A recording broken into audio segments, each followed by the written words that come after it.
Another heavy metal day. No sleep till Castle Donington. Better have some vibes.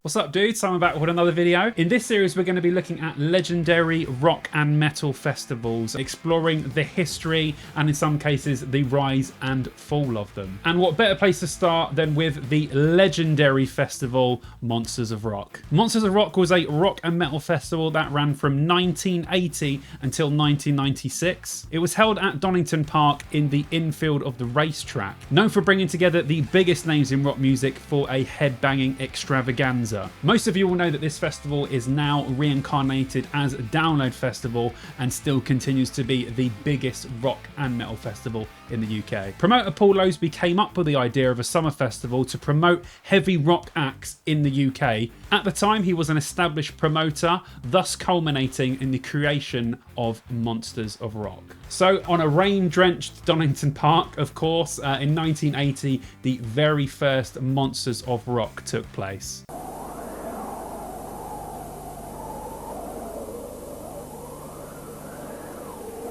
A few minor technical issues aside, the festival was a massive success with over 35,000 people attending. Originally only supposed to be a one-off event, it was discussed during the festival that they would want to put it on another year due to the massive success it had achieved during the first one. A friend of mine actually has an original ticket. I was lucky enough recently to hold an original Monsters of Rock piece of history in my hand. A really great lineup for the first year. Of course, Rainbow, Judas Priest, Scorpions, April Wine, Saxon, Riot and Touch. Apparently, a member of Touch allegedly swallowed a bee on stage, but that might just be hearsay, I'm not sure. But what a great lineup, an awesome, awesome way to kick off the first ever Monsters of Rock.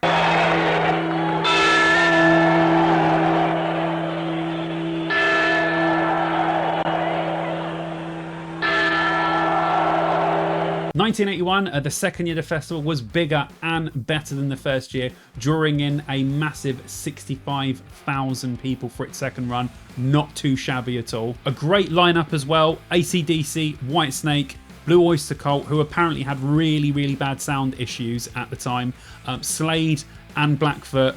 Not a bad way for the second festival to go. In 1982, apparently the festival tickets themselves strictly prohibited camping on site, but it was becoming a regular occurrence for travellers to Donington to camp before and after the festival. We know now, of course, that they made this a regular part of the festival, but not for quite a few years. We will get there. Strange lineup for me, this one, but I think still would have been good in places. So we got Status Quo, Gillian, Saxon, Hawkwind, Uriah Heep and Anvil.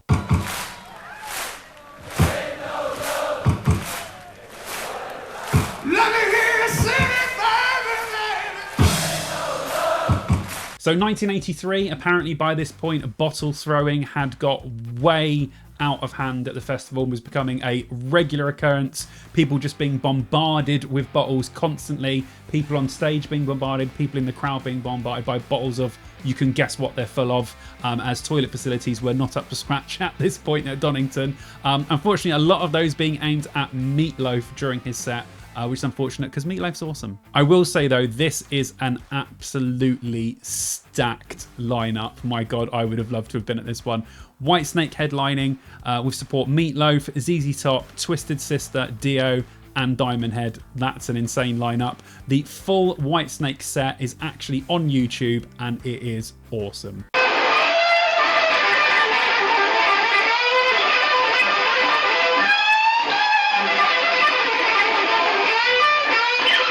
1984, this was the first official time a campsite was added to Donington. As you can see by this map that I found online, it was right off to the right hand side, pretty much where Blue Camp used to be as part of Download Festival. The backstage area even came with a pond for bands to have a look at the fish that accompanied the pool.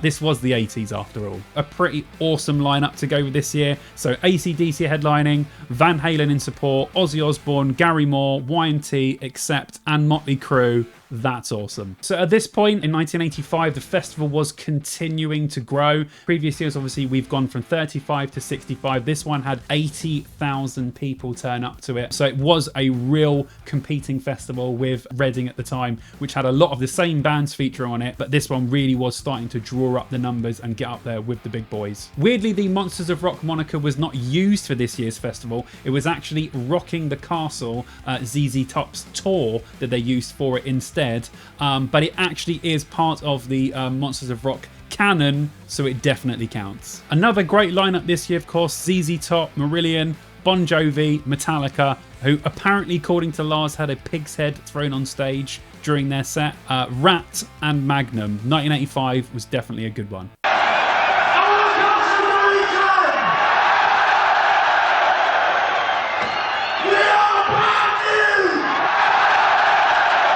Unlike the previous years, which had great weather, apparently this one was overcast, quite cold and muddy, unfortunately. We've all been to Download, so we've all experienced it. A great lineup for this one. Ozzy Osbourne headlining, Scorpions, Def Leppard, Motorhead. Bad News, they were a comedy spoof band featuring Rick Mail and Ade Edmondson.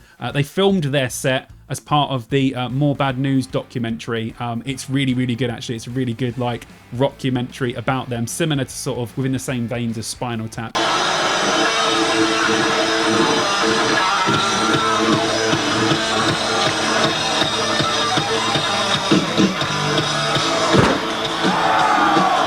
By 1987, Bon Jovi's Slippery When Wet album had completely blown up, so they were this year's headliners. But the more thrash acts apparently stole the show on the day, Anthrax and Metallica. It's rumoured that Bon Jovi flew some helicopters over Metallica during their set to put them off. A really great lineup for this one. Again, wish I was there because this just looks so good. Of course, Bon Jovi, Dio, Metallica, Anthrax, Wasp and Cinderella. As part of the encore, Bon Jovi were joined on stage by Dee Snider, Paul Stanley and Bruce Dickinson. At the end, supposedly, Bruce Dickinson saluted the crowd with a "see you next year," indicating that Iron Maiden would be coming to play next year's festival. Did that happen? You'll have to find out in part 2. Booyah! Don't forget to hit that subscribe button, follow me on Instagram. Thank you very much for watching, and I'll see you dudes in the next video.